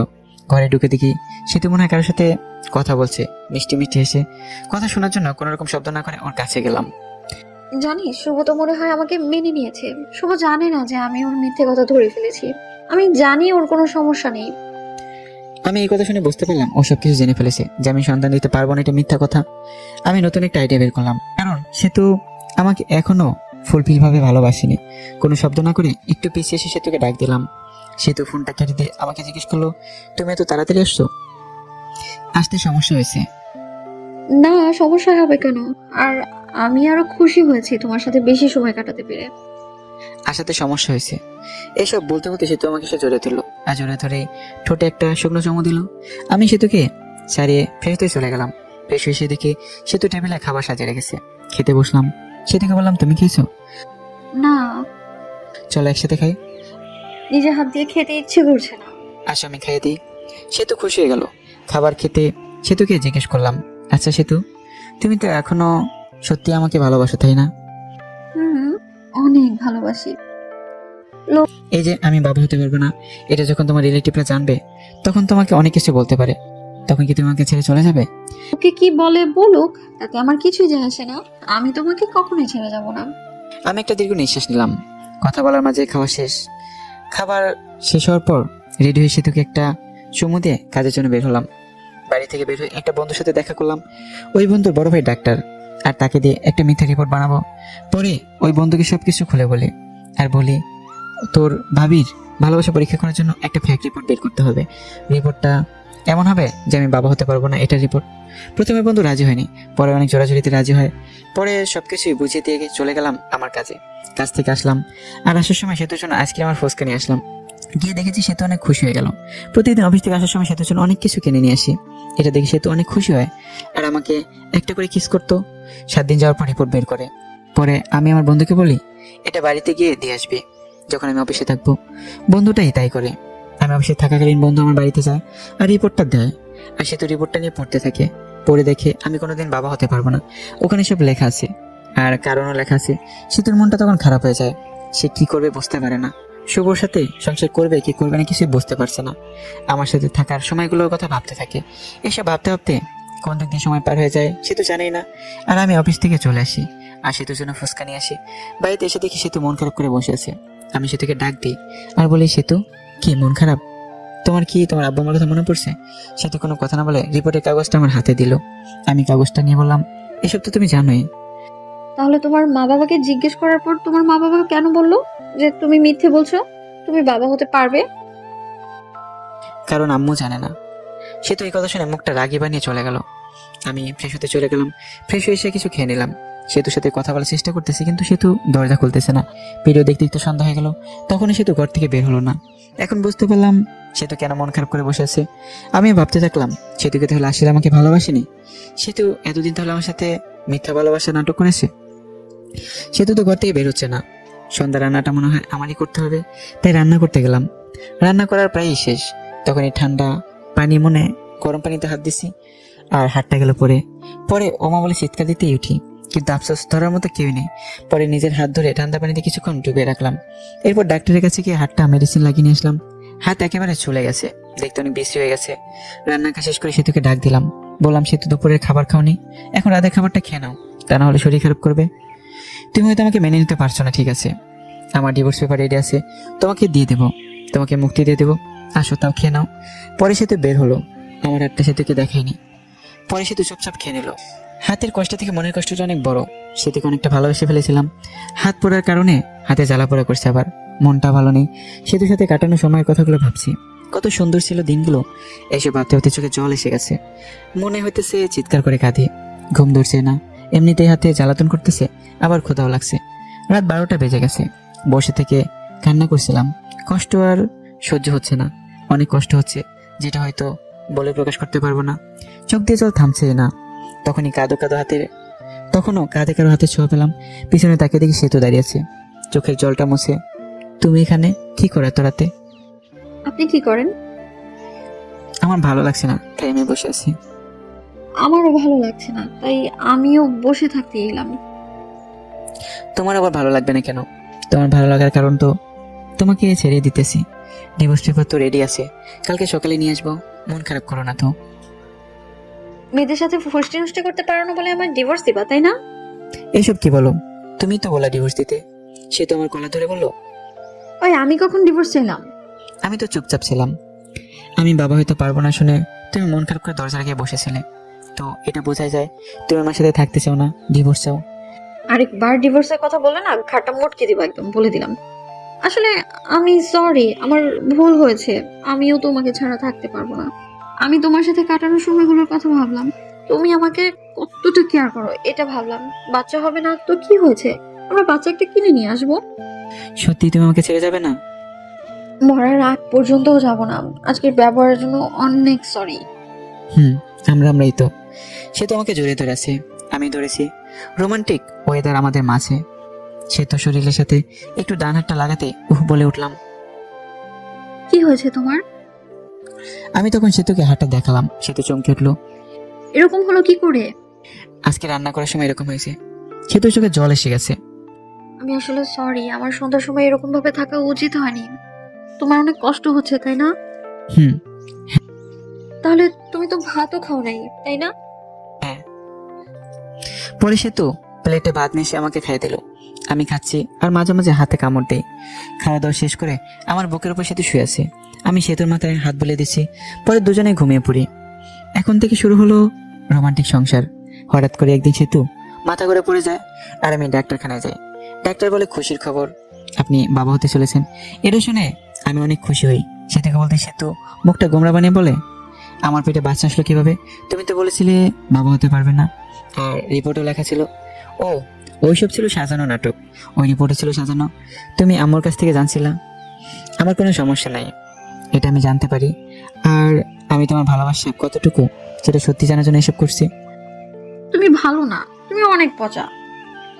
রাগ করো না লক্ষ্মী সোনা, একটু হাসো প্লিজ। সে তো একটা মিষ্টি হাসি দেয়। এই খবর বাড়িতে পৌঁছালে সেতুকে সবাই বাড়িতে আনতে চায়, কিন্তু সেতু বাড়িতে আসবে না বলে দেয়। আমাকে ছাড়া নাকি সেতুর ভালো লাগে না। আমাদের একটা ছেলে সন্তান হয়, আর দেখতে একেবারে ওর মায়ের মতোই সুন্দর। আমি ছেলেকে দেখে ভাবতে লাগলাম, আমার ছেলে ততটা ভালো না, তাই যত মেয়ে ঘুরছে। আর আমার ছেলে তো মাসাল অনেক সুন্দর। না জানি মেয়েরা আমার ছেলের জন্য কি কি করে বসে।